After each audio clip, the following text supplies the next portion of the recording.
सबसे पहले तो मेरा मीडिया से ये रिक्वेस्ट है कि आप इतनी बातें करते हैं, हमारी बातें नहीं पहुँचती, जब रिकॉर्ड देखते हैं तो आप बोल रहे होते हैं। आप ज़रा खामोशी से, चूँकि मियाँ साहब ने केस को ब्रीफ कर दिया, अल्हम्दुलिल्लाह मैं इनको मुबारकबाद देता हूँ। जिस तरह इन्होंने कोर्ट को मुतमईन किया पूरे हवालाजात के साथ, पूरी स्टडी के साथ, और इंशाअल्लाह ताला जिस तरह इन्होंने मौक़िफ़ अख्तियार किया हुआ है, नेब अगर 10 इंक्वायरीज़ भी करे तो उसको कुछ नहीं मिलेगा। और मैं मुबारकबाद देता हूँ अपने लीगल टीम के सरबराह जो मियाँ अली साहब हैं उनको, और उन्होंने बड़े ऐसे तरीके से इस केस को किया। आपने पूछा कि मानसरा में कोई इंक्वायरी शुरू है, इंक्वायरी नहीं है। एक ग्रेड 22 का अफसर रिटायरमेंट के बाद बच्चों, भाइयों और एहलिया के साथ वो अब लोगों की ज़मीनों को सारा दिन फारग होता है, उनको कुरेदता रहता है कि कहाँ मुझे 1 मरला मिलेगा, कहाँ मुझे 2 मरले मिलेंगे। तो वो उस सिलसिले में मेरे वालिद की एक ज़मीन थी, उस पर उन्होंने कहा जी इस पर तिम्मा नहीं कटा हुआ। हालांकि मैं 1872 से उस ज़मीन का रिकॉर्ड देखा, वो अंग्रेज़ की ज़मीन थी, सल्तनत बरतानिया की थी 1872 में। उन्होंने अपने वफादारों को 1946 में जो शामलात थी उसको इंतकाल कर दिया। फिर आगे अंग्रेज़ के मराहत याफ्ता तबके ने नस्ल दर नस्ल उसको खानगी तकसीम में तकसीम करते गए और बेचते गए। वो मेरे वालिद साहब ने आज से कोई 26-27 साल पहले ख़रीदी हुई थी। और मसला ये है कि अब सिर्फ वो ज़मीन है जिस पे तामीरात नहीं हुई, बाकी हो चुकी है। वो खाली प्लॉट देकर ग्रेड 22 के उस अफसर के मुंह में पानी आ गया और उसने उस पर मुकदमा शुरू कर दिया। और मुकदमे की कोई ऐसी बात नहीं है। असल में वो ग्रेड 22 का अफसर जब सर्विस में नहीं गया था तो वो पाकिस्तान के एक अक़लीती गिरोह का वकील बना था और मानसरा बार ने उससे बायकॉट किया था। फिर उसी अक़लीती गिरोह की इमा पर, उसकी सपोर्ट पर, उसकी हमायत पर अंदरूने खाना उसको एक आला मुकाम दिया गया।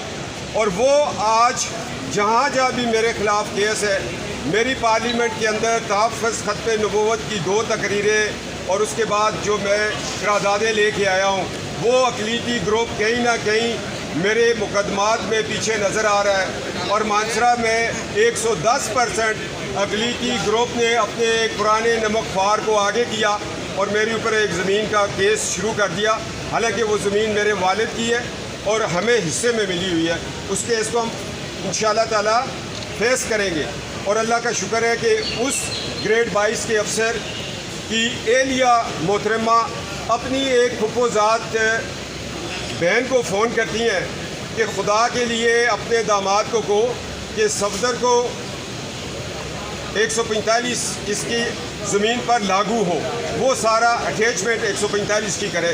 वो सारा रिकॉर्ड हमारे पास आ गया कि एक ग्रेड 22 के अफसर की बीवी अपनी फुफो की बेटी आलिया शाह को फ़ोन करती है कि अपने दामाद को कहो कि ये 145 अटैचमेंट की कार्रवाई करे। और ऊपर नीचे हमें सुने बगैर 10 2 फैसले हमारे ख़िलाफ़ आ जाते हैं। उनको भी हमने चैलेंज किया हुआ है।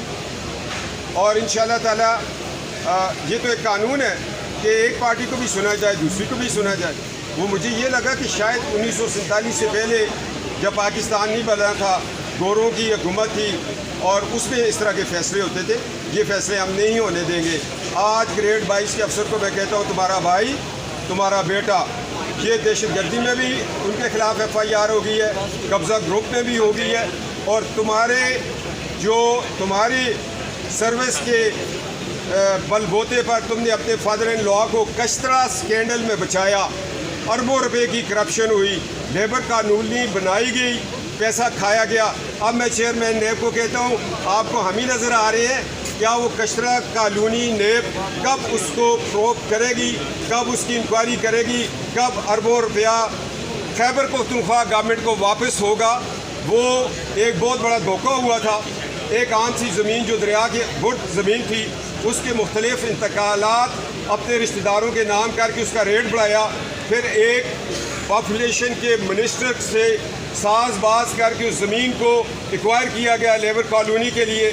और उसके बाद उसमें से कोई मिनिस्टर ने पैसा खाया, कोई ग्रेड 22 के अफसर के साथ ससुर ने खाया और ग्रेड 22 का अफसर अपने ससुर को बचा गया एंटी करप्शन से, अब नेब से नहीं बच सकेगा।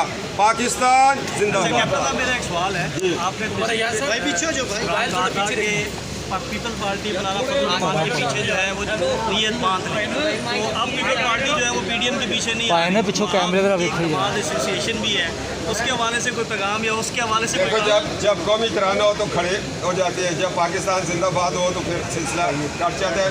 मगर आपने बड़ा दिलचस्प सवाल किया।